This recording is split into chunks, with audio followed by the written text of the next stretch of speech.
level N, list 1, and we're doing the day 1 page. And this is a revision of the AI for the long A sound in the middle of a word.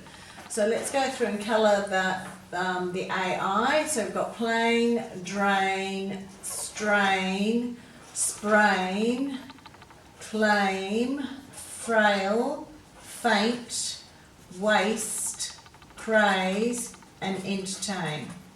So we wouldn't use AI on the end of a word for the long A sound because English words cannot end in I. So we use AI commonly in the middle of a word, and then we use AY on the end of words. Now there's a couple of other things we need to look at in these words. Most of them are fairly straightforward. We know we use a C for the K sound before the consonants L and R. And then down here, when we say waste, we know that there's no H after the W, because if you say it, waste, there's no air after the W, so there's no H there. And then we go down to praise, so we've got the SE making the Z sound at the end of a word, and you've got the long vowel sound, ER. So whenever you put a vowel with an R, it becomes a long vowel sound. An R-controlled vowel is always a long vowel sound. So let's go back and look at what these words mean. So plain means something very ordinary. It can also mean like a grassy plain, a big flat area of grass that you might see out in the country. A drain means to take the liquid away from something, and it can also be an actual thing, a drain pipe or a drain hole where the water runs through. Strain means where you're straining to do something, you're trying really hard to do something, and it might cause a lot of physical exertion to do it.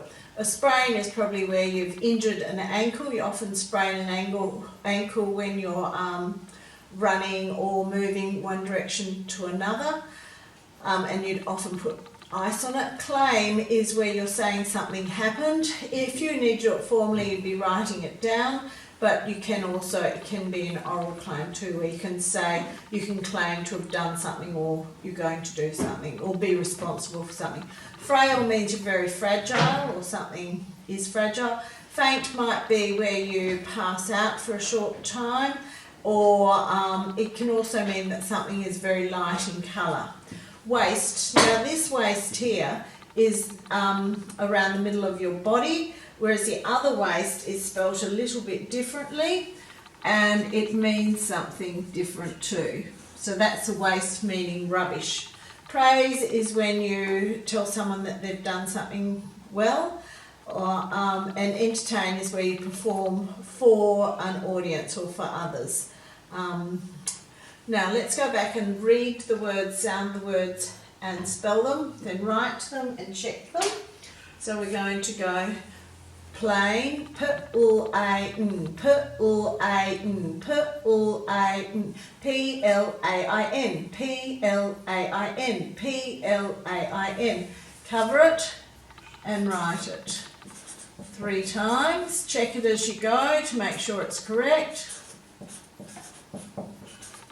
And check it again, and then go on to the next one. So remember, read, sound them 3 times, spell them 3 times, write them and check them. This is level N, list 1, and we're doing the day 2 page on the meanings of these words. So you have to write the words again. We've got plain, drain, strain, sprain, claim, frail, faint, waste, praise, entertain. So colour in the AI in all of those words. It's making the long A sound. And then read the word, sound the word, spell the word and write it. So we'll try doing one of those. So we've got plain, P-L-A-N, P-L-A-I-N. Cover it and write it on the line. Then check to make sure you've done it correctly. You can finish those on your own. Entertain, you might need to do that as a syllable, so you can break it up into its parts, sound it out, then spell it to write it. Okay, down here it says fill in the gaps with the missing noun or adjective from the list. So we talked about the meanings of these words yesterday. Now we need to look at whether they are nouns, adjectives or verbs. So you'll see some of them can be more than one thing. So plain, for instance, could be a noun or an adjective. You could go to the sandy plains, which means a large flat area. It might be sandy or grassy. You could also have a word and it could be an adjective in that you say something is very ordinary, very plain. So that's a plain dress. So it means there's no frills on it. Drain could be both a noun and a verb. So as a noun, it could be like where the water flows away in a sink. And as a verb, it could mean when you drain the water off something, like the potatoes when you cook them or something before you mash them. If you look at waste, that is just a noun. So it's that middle part of your body. Some words might just be a verb, like entertain. And if we wanted to make it into a noun or an adjective or anything else, we'd have to add something to the end of it to change its structure. So some of these words can be more than one, more than just a noun or an adjective or a verb, and some of them can be just one of those things. So you'll have to go through and work them out. But let's look here. Fill in the gap with the missing noun or adjective from the list. So let's look at the words that you've decided are nouns and adjectives. The kitchen, something was blocked, so we called a plumber. Well, that's quite easy. The kitchen drain was blocked, so we called a plumber. Let's look down to the next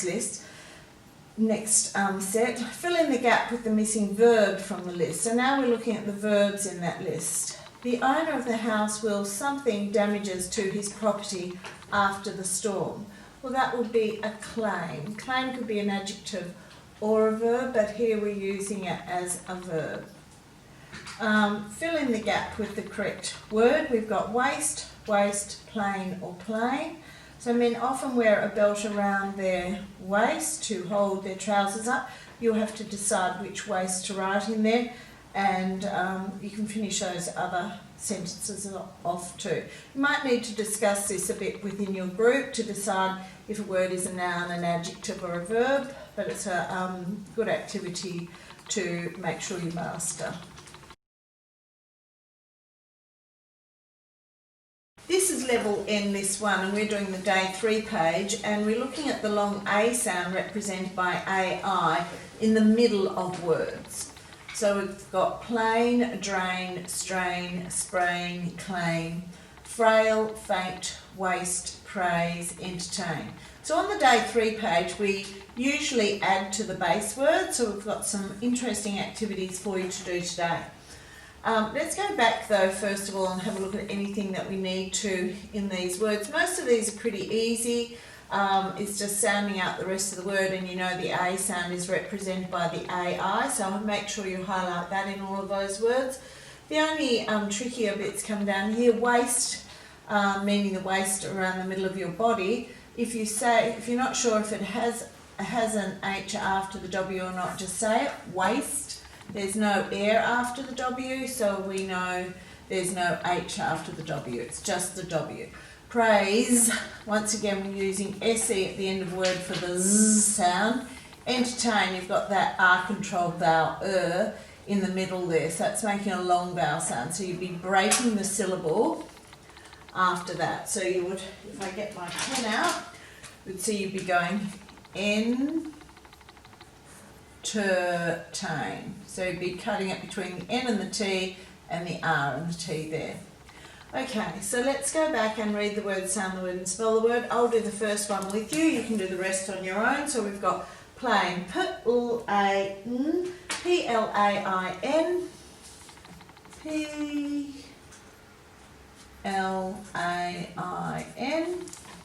drain, D-R-A-N, D-R-A-I-N, D-R-A-I-N. Now down here it says fill the gap with the list word in its adverbial form. So you've got to change it from its current form to an adverb. So often when you change a word into an adverb, you may add ly to the end of it. So it was something evident that there was something wrong with our vehicle. So probably would be plainly, so you're going to add the ly to the end of it. It was plainly evident. Yes, that makes sense. Now here we're going to turn these words into adjectives.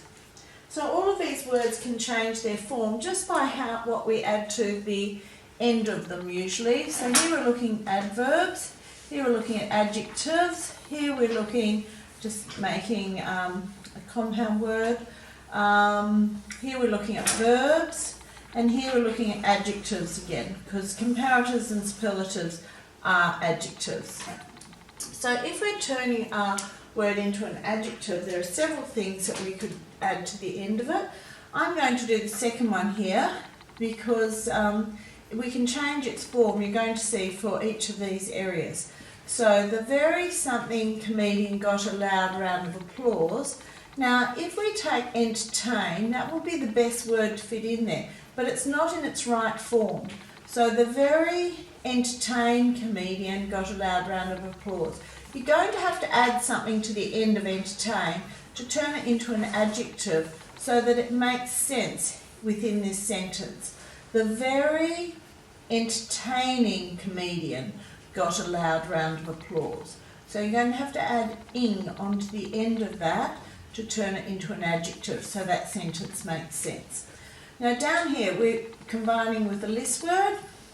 We're going to use entertain again, entertainment. And that's going to change the structure of the word again. Now down here we've got fill in the gap with the missing verb in its correct form. So the game thoroughly, now we're going to use entertain again here but as a verb. So what are we going to do to the end of it to make it into a verb and to make it make sense in this sentence? The game thoroughly entertained the crowd. So we're going to put an ed on the end of it to make sure that it's changed into a verb and it makes sense within that sentence. It's something that's already happened. Now comparatives and superlatives, if we want to say more of something, we're going to usually add er, and if we want to make something mean the most of something, a superlative, we usually add est to the end of a word. So Grandma looked something than the other old people. Grandma looked frailer than the other old people. Grandma looked frailest than the other old people. I think frailer sounds better, so you'd have to write that one in there. So we're comparing Grandma to all the other old people. So we're comparing two things. You can work your way through the rest of that. If you have any difficulties, discuss it within your group and see if you can work out the answers together.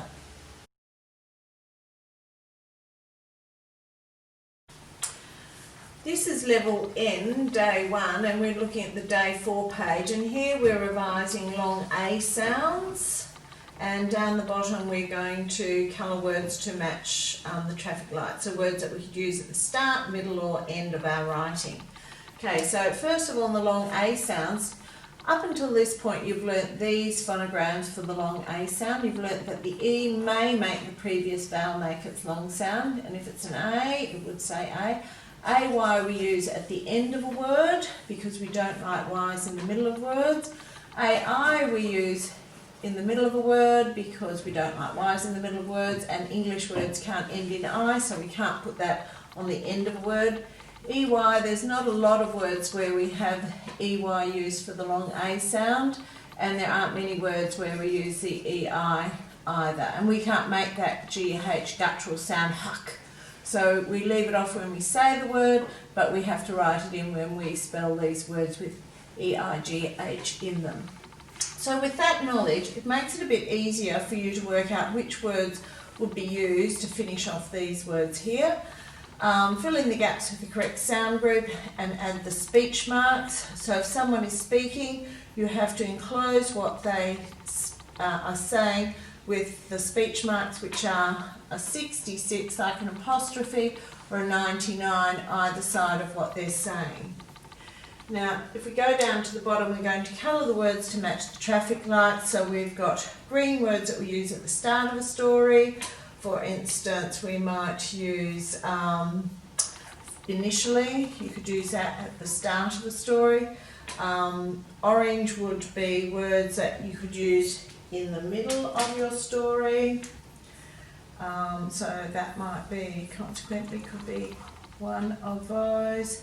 And red words you would use in your conclusion or to finish your story. So if I was using those words in a story, and you've now got to go down there and write a sentence using a coloured word for the first part, a green word for the start of your story or your sentence, a sentence starting with one of your orange words which could appear in the middle of the story, and or persuasive text, and one of the red words as part of a conclusion. So I might say, it could be a linked story or it could be individual sentences.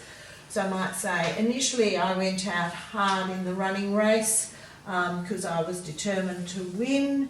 Consequently, my next sentence might be, consequently, because I ran so fast at the start, I quickly ran out of energy.